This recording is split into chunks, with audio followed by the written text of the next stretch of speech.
sebentar itu, nanti silahkan untuk ketua tingkatnya di absen temannya ya.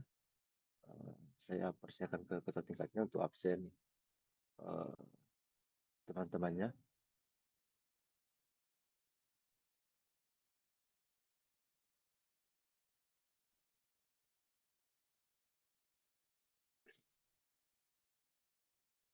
Baik, saya izin share screen.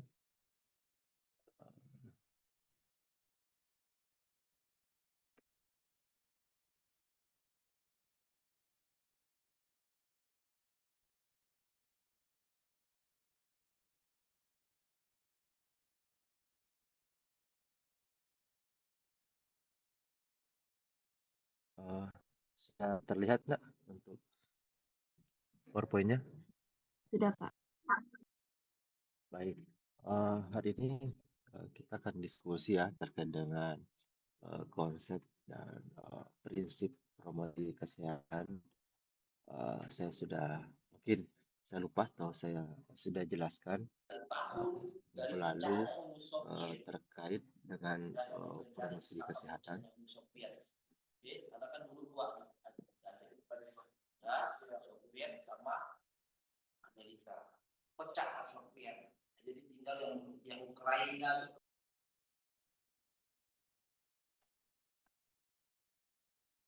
Ya, eee, minggu lalu saya sudah sampaikan bahwa promosi kesehatan itu, awalnya, adalah pendidikan, kesehatan.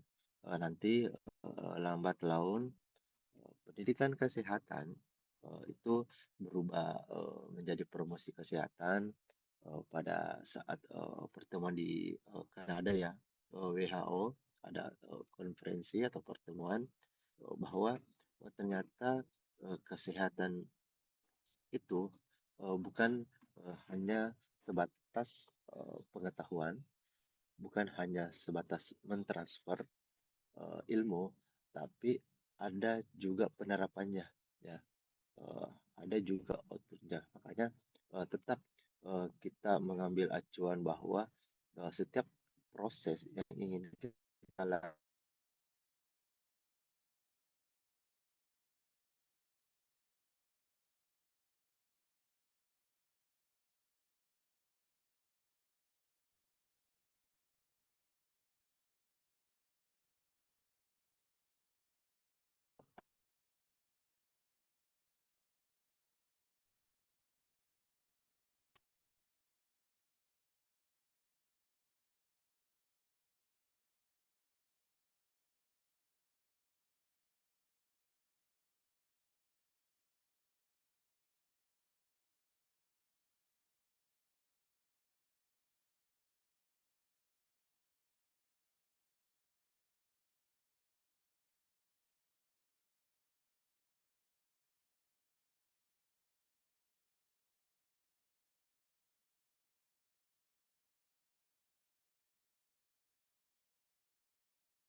input, ada, proses dan ada output-nya.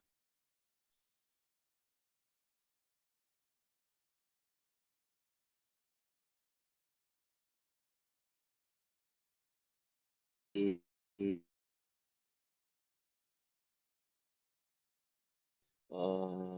pendidik pada inputnya, nya ataupun, prosesnya. Pengetahuan yang, kesehatan itu dan dia bangun, suatu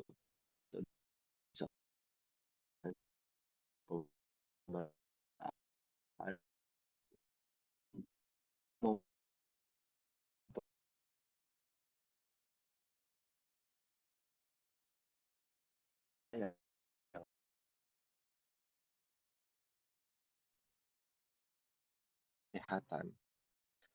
Ini dia, evolusi, terkait dengan, mulai dari, era pendidikan di, tahu ya itu di Kanada namanya yang awalnya fokus,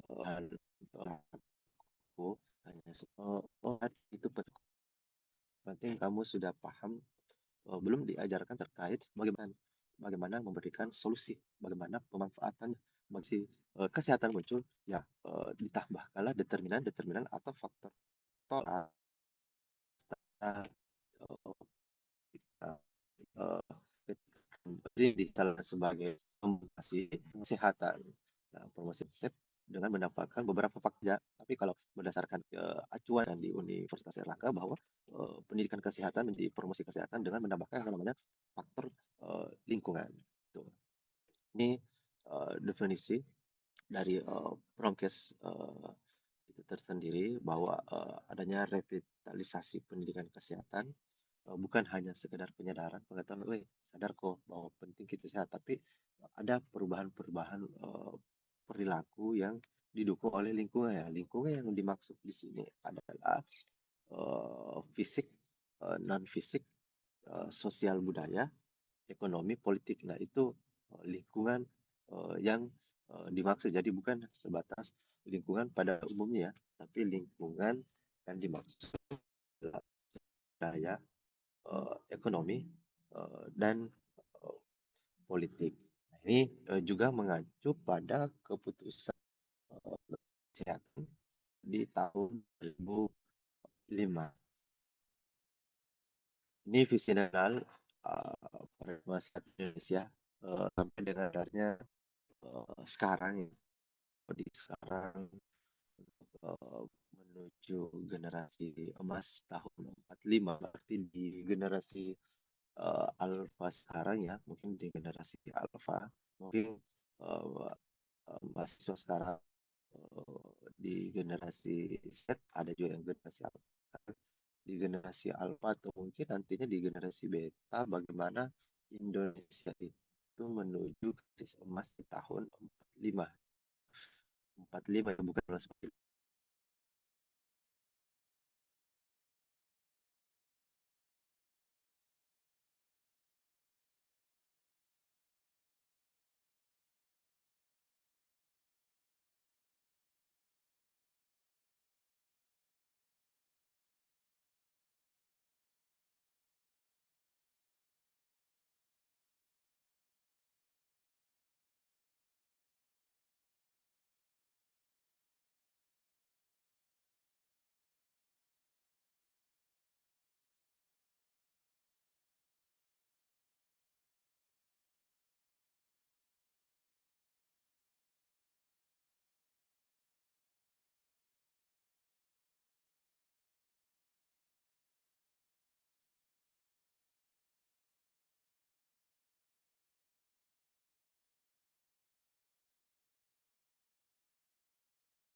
sambil baca ya.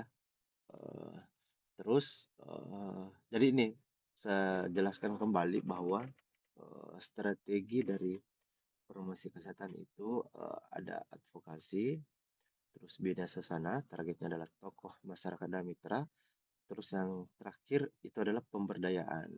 Jadi kita buat kebijakan dulu, kita berdasarkan dari analisis situasi atau isu ataupun fenomena-fenomena yang ada.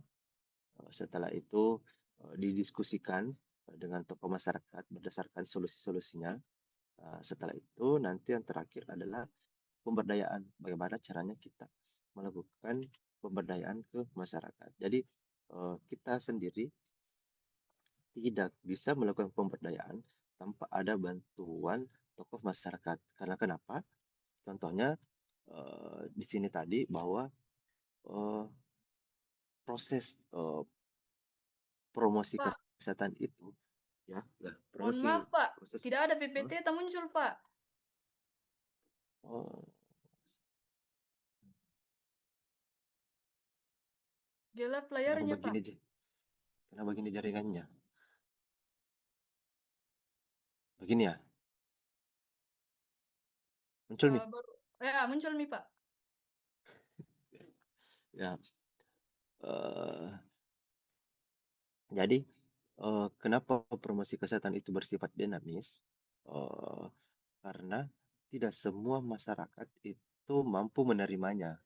Contoh semisal tadi eh, saya melakukan eh, apa pengajaran atau diskusi dengan atau pemberian materi kepada anak-anakku ya kemungkinan ada yang mendengarkan, ada yang tidak karena ada proses-proses misal tadi jaringan yang terhambat atau yang lain-lain. Oleh karena itu dalam proses pemberdayaan perlu ada namanya tokoh masyarakat dan mitra. Semisal tokoh masyarakat yang dimaksud di sini bisa dalam bentuk kepala desa kah, atau camat atau tokoh yang berpengaruh dan mitra. Mitra mungkin bisa dari puskesmas ataupun rumah sakit dan layanan kesehatan. Jadi promosi kesehatan itu tidak bisa berjalan secara sendiri. Nah, ini sudah tadi sini pemberdayaan masyarakat. Ini saling keterkaitan ya antara advokasi bina suasana dan pemberdayaan. Jadi ada lingkungan yang baik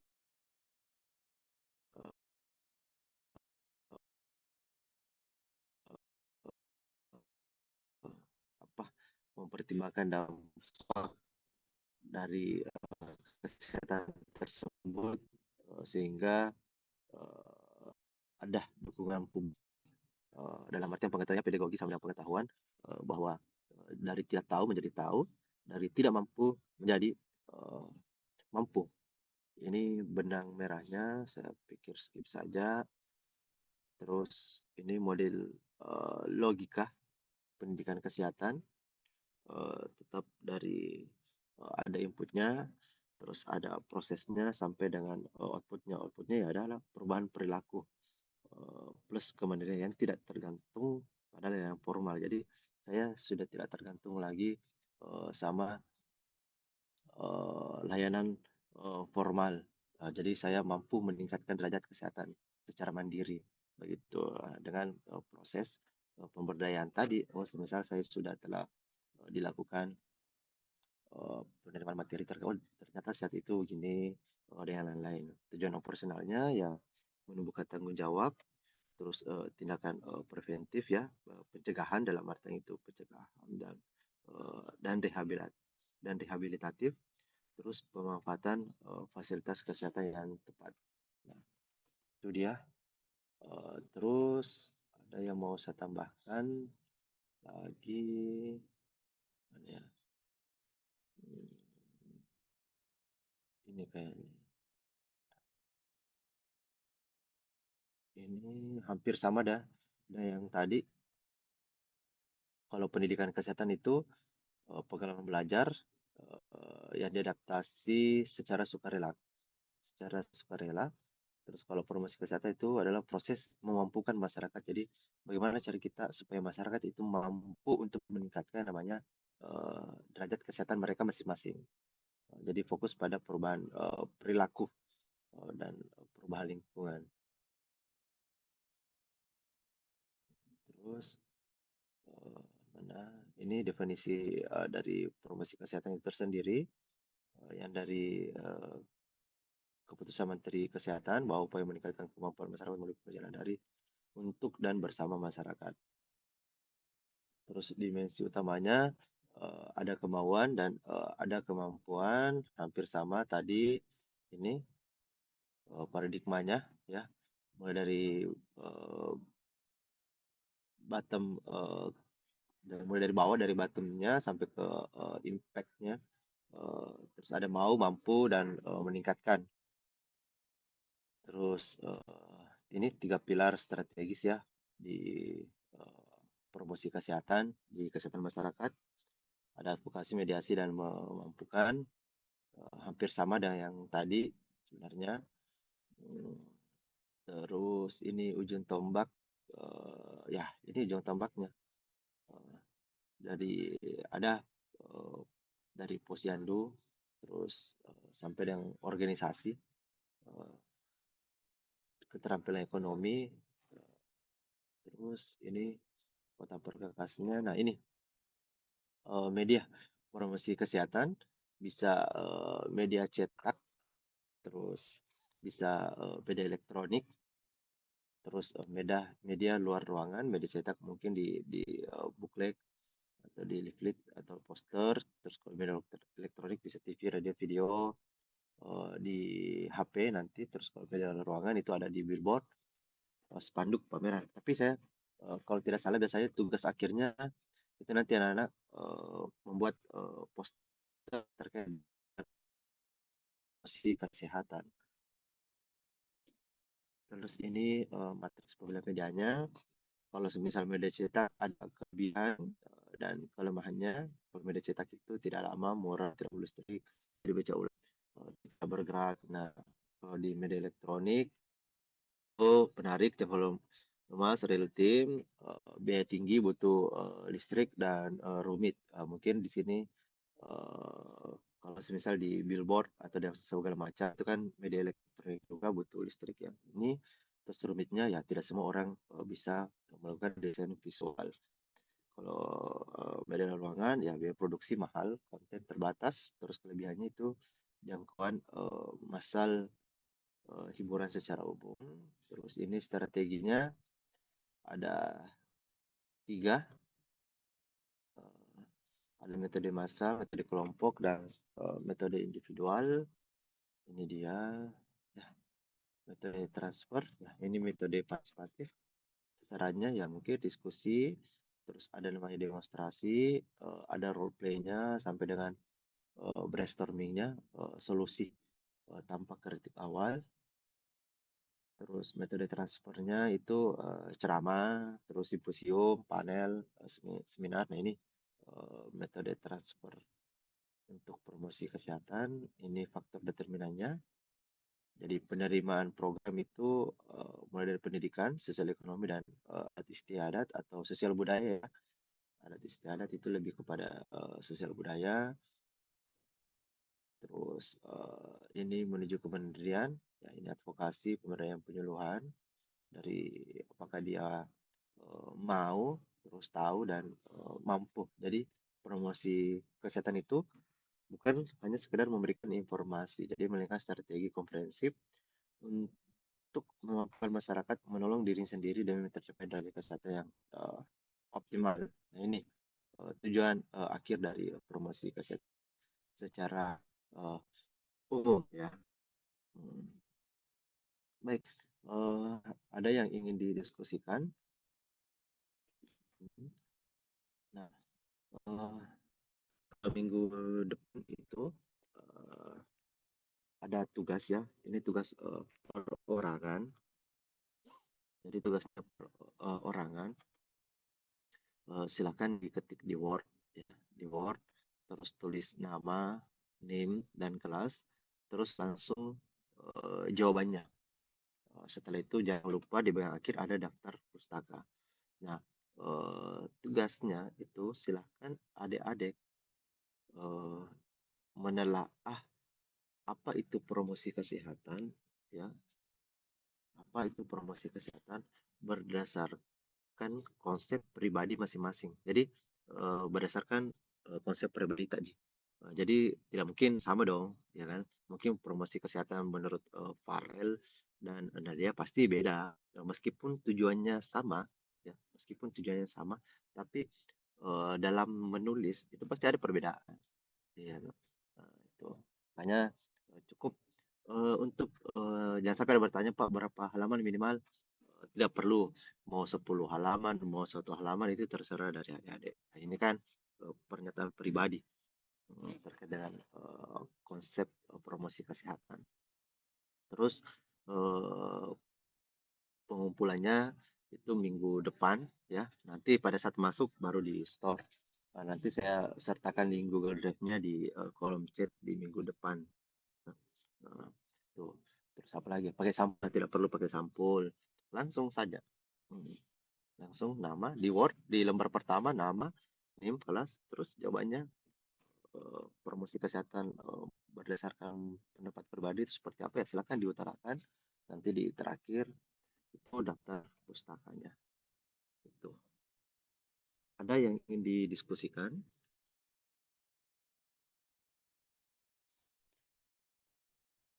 Hmm,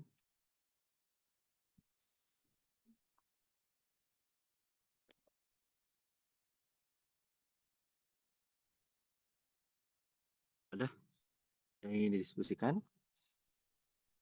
terkait tugasnya? Sudah jelas? Sudah jelas, Pak, kalau tentang tugasnya. Baik. Eh, Kalau sudah, saya pikir cukup ya untuk hari ini. Kita ketemu minggu depan. Eh, Terima kasih atas kehadiran dan atensinya. Saya tutup. Sekian. Assalamualaikum warahmatullahi wabarakatuh. Waalaikumsalam Waalaikumsalam warahmatullahi wabarakatuh. warahmatullahi wabarakatuh. Terima kasih, Pak. Ya, silakan live dari Zoom-nya.